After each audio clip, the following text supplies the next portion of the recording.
Hola a todos en @istarmat. Hoy es 4 de enero y estamos celebrando el cumpleaños de Isaac Newton. Pero si viajasen en una máquina del tiempo a la Inglaterra de 1642 y dijeran eso en voz alta, les responderían que están completamente locos.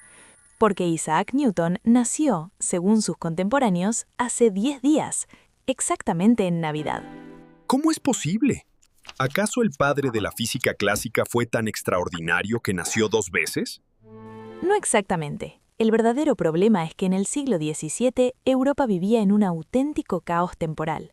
Desde la antigüedad se usaba el calendario juliano, instaurado por Julio César, pero con los siglos ese calendario se fue desfasando lentamente respecto del Sol y de las estaciones.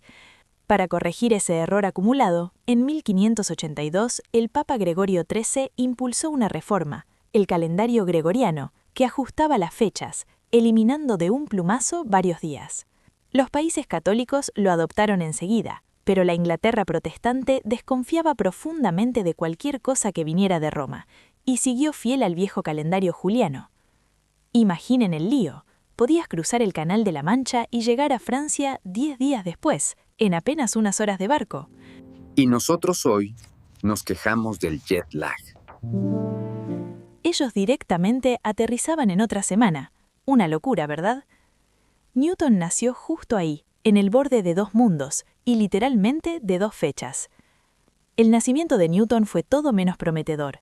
Isaac nació prematuro, tan pequeño y frágil que su madre Hannah Askoff decía que cabía perfectamente dentro de una jarra de 1/4 de galón. Nadie apostaba por su supervivencia. De hecho, las dos mujeres enviadas a buscar medicinas ni siquiera se apresuraron, convencidas de que al volver el niño ya estaría muerto.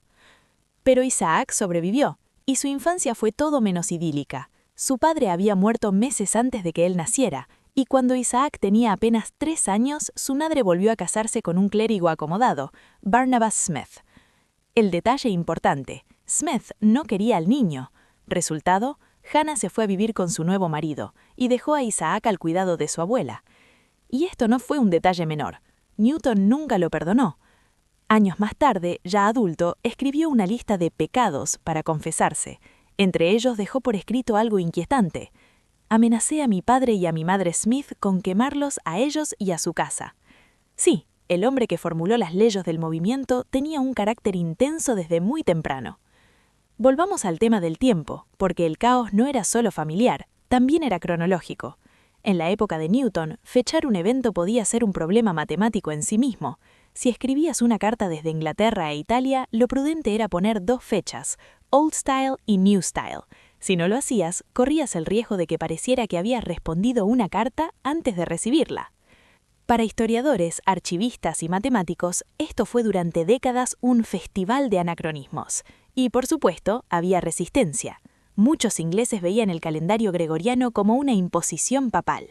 Algunos comerciantes temían que les robaran días de vida, o peor aún, que el alquiler venciera antes de tiempo.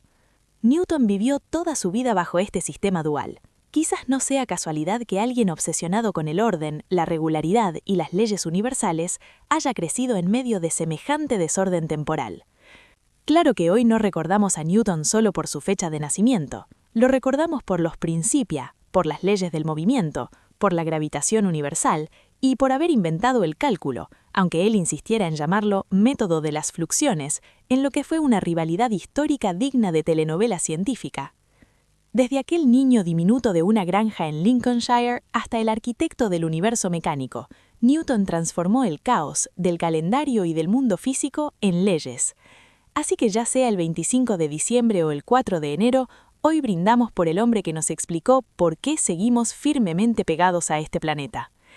Y ahora te pregunto a vos, ¿en qué día preferís celebrar a Newton? ¿En versión juliana o en versión gregoriana?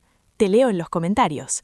Y si te gustan los chismes bien documentados de la historia de la matemática, ya sabes, suscríbete a @istarmat.